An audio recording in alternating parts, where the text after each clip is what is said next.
تو جب انسانی اور اخلاقی اقدار ختم ہو جاتی ہیں تو قومیں روبہ زوال ہو جاتی ہیں۔ اس بات پر ہم عرض کر رہے تھے کہ پہلی خرابی جب قوموں میں پیدا ہوتی ہے وہ ہے شرم و حیا کا نہ ہونا، بے حیائی کا عام ہو جانا۔ جس قوم میں شرم و حیا نہ رہے وہ قوم تباہ و برباد ہو جاتی ہے۔ اور حضور صلی اللہ علیہ وسلم نے فرمایا شرم و حیا اور حیا ایمان کا حصہ ہے، شرم و حیا ایمان کا حصہ ہے۔ تو اس کا مطلب یہ ہوا کہ جس شخص میں شرم یا حیا نہیں، یا جس قوم میں من حیث القوم شرم یا حیا نہیں، وہ ایمان کے ایک جز سے خالی ہے، اس کا ایمان مکمل نہیں ہے۔ جیسے حضور صلی اللہ علیہ وسلم نے فرمایا الطہور شطر الایمان، پاکیزگی نصف ایمان ہے، پاکیزگی نصف ایمان ہے۔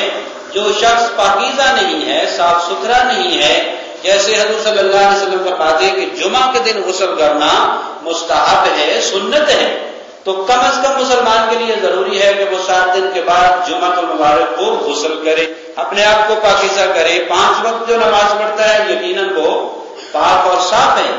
اس لیے جو شخص پاک اور صاف نہیں ہے، پاکیزہ نہیں ہے، اور دوسرے ممالک کو، دوسرے کلچرز کو وہ فالو کرتا ہے، اس کا مطلب ہے اس کا تو آدھا ایمان ہی نہیں ہے۔ تو جس کا آدھا ایمان نہیں ہے اس سے ہم کیا توقع کر سکتے ہیں؟ تو حضور صلی اللہ علیہ وسلم کے ارشادات ہیں کہ آپ صلی اللہ علیہ وسلم نے فرمایا کہ جب قومیں روبہ زوال ہوتی ہیں، قومیں جب روبہ زوال ہوتی ہیں تو ان کے اندر کھلے عام بے حیائی، عریانی اور فحاشی پھیل جاتی ہے۔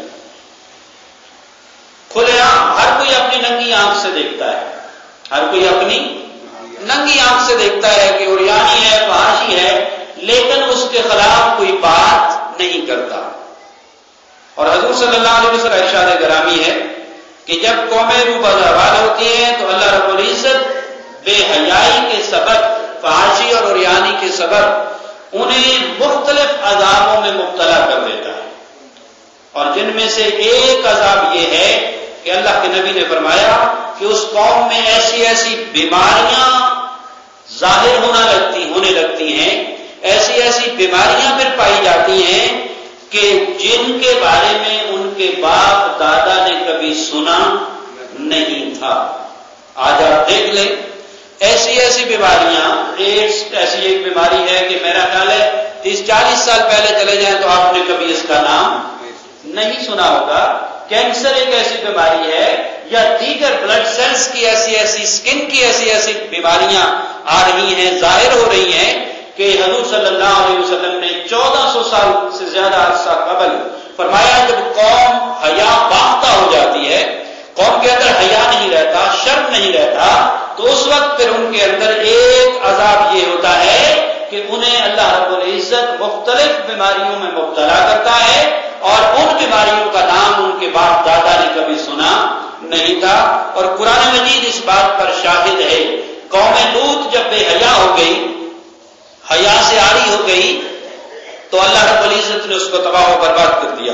اور دیگر ایسی اقوام جو اخلاقی بیماریوں کا شکار تھیں، یاد رکھیں اخلاقی بیماریاں جن کے علاج کے لیے ہمارے ہاں شاید کوئی ادارہ نہیں ہے۔ ویسے بڑے ہاسپٹلز ہم بنا رہے ہیں، جسمانی بیماریوں کے لیے تو بڑے بڑے ہاسپٹل بنا رہے ہیں، لیکن اخلاقی بیماریوں کا علاج کرنے کے لیے، اخلاقیات کو سنوارنے کے لیے ہم نے کوئی ایسا ادارے بڑے ہیں ماشاءاللہ، اللہ نظر بد سے بچائے، لیکن وہاں علاج نہیں ہو رہا۔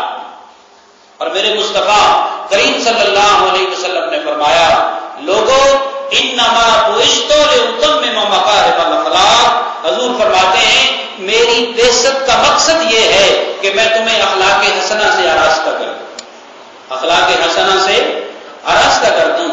اور آج سائنس کی تحقیق یہ ثابت کر رہی ہے جو شخص 5 وقت نماز پڑھتا ہے، 5 وقت وضو کرتا ہے، اپنے ڈفرنٹ مختلف اعضاء کو دھوتا ہے، ننگے پاؤں زمین پر چلتا ہے، بہت سی بیماریوں سے وہ محفوظ رہتا ہے، وہ جلدی علاج ہو رہا ہے۔ اور جس شخص نے فجر کی نماز پڑھی، ظہر کی نماز پڑھی، اسے تو اگلی نماز کی فکر لاحق ہے، وہ کون سی بد اخلاقی میں اپنے آپ کو ملوث کرے گا، وہ تو اگلی فکر کرے گا۔ آقا علیہ الصلوۃ والسلام نے فرمایا ایک نماز پڑھ لی اس پر شکر کرو اور اگلی کی تیاری اور فکر کرو، تو وہ تو اس فکر میں لگا رہتا ہے، اس کے پاس وقت نہیں ہوتا۔ تو حضور صلی اللہ علیہ وسلم کا اپنا اخلاق کیا تھا، وہ میں اس آیت کی طرف جو میں نے تلاوت کی ہے اس میں بعد میں آتا ہوں۔ حضور صلی اللہ علیہ وسلم کے اخلاق کی ایک اور جھلک اللہ رب العزت نے سورہ احزاب کے اندر آیت نمبر 53 میں دی۔ کون سی سورت بولی ہے؟ سورہ احزاب، 35 نمبر سورت ہے قرآن مجید کی، اور اس کی آیت نمبر 53 نمبر آیت، اس میں اللہ رب العزت نے اپنے محبوب پاک صلی اللہ علیہ وسلم کے اخلاق کے بارے میں، شرم و حیا کے بارے میں، اس کے بارے میں شرم و حیا کے بارے میں کہ حضور صلی اللہ علیہ وسلم کتنے شرم و حیا والے تھے، بلکہ میں کہتا ہوں کائنات میں اگر کسی کو شرم و حیا ملا ہے تو وہ میرے حضور کے، میرے آقا کے شرم و حیا کی خیرات ہے، اسی کا فیض ہے۔ اور شرم و حیا کے پیکر اگر دیکھیں حضرت عثمان غنی رضی اللہ تعالیٰ عنہ، وہ بھی شرم و حیا کے پیکر، سارے صحابہ کرام شرم و حیا کے پیکر ہیں۔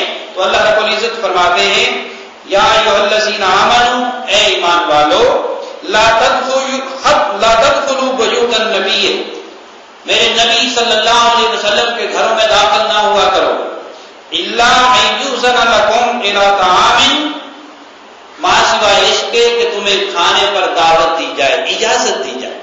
جب میرے آقا میرے حضور صلی اللہ علیہ وسلم، جب اللہ کے نبی صلی اللہ علیہ وسلم بلائیں، تمہیں دعوت دیں، تو پھر تم جایا کرو، ویسے میرے نبی کے گھر میں، گھروں میں داخل نہ ہوا کرو۔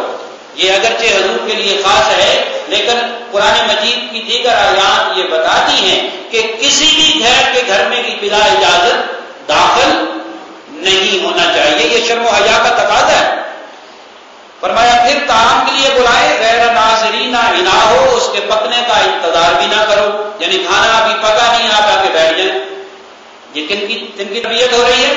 صحابہ کی، یاد رکھیں، صحابہ کی تربیت ہو رہی ہے کہ کھانا ابھی پکا نہیں، حضور نے دعوت دی ہے اور آپ پہلے ہی نظریں لگائے بیٹھے ہیں کہ کھانا کب پکے گا، باہر آ کے کھڑے ہو گئے یا اندر بیٹھ گئے ہیں۔ لیکن فرمایا اللہ رب العزت نے وَلَٰكِنْ إِذَا دُعِيتُمْ فَادْخُلُوا، جب تمہیں دعوت دی جائے تو اندر چلے جایا کرو، جب تمہیں دعوت دی جائے، بلایا جائے تو اندر چلے جایا کرو۔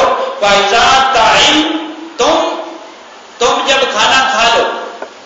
اب یہ دیکھیں، میں بار بار اس بات کی طرف غور سے سمجھے کہ صحابہ کی تربیت ہو رہی ہے اور حضور صلی اللہ علیہ وسلم مربی ہیں، ٹرینر ہیں، آپ ٹریننگ فرما رہے ہیں، اللہ رب العزت احکامات کو نازل فرما رہا ہے کہ جب تم کھانا کھا لو فانتشروا، تو پھر چلے جایا کرو۔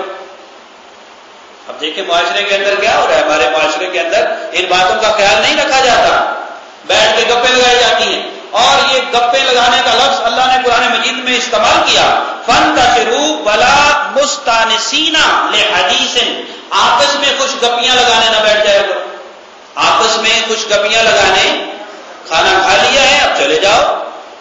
اب میں آگے اس سے جانا، جی بیک گراؤنڈ ہے، اللہ رب العزت فرماتے اِنَّا ذَلِكُمْ كَانَ يُؤْذِي النَّبِيَّ صلی اللہ علیہ وسلم، تمہارے اس عمل سے میرے نبی کو تکلیف ہوتی ہے، تمہارے اس عمل سے میرے نبی کو، حضور کی تکلیف کا کس کو احساس ہے؟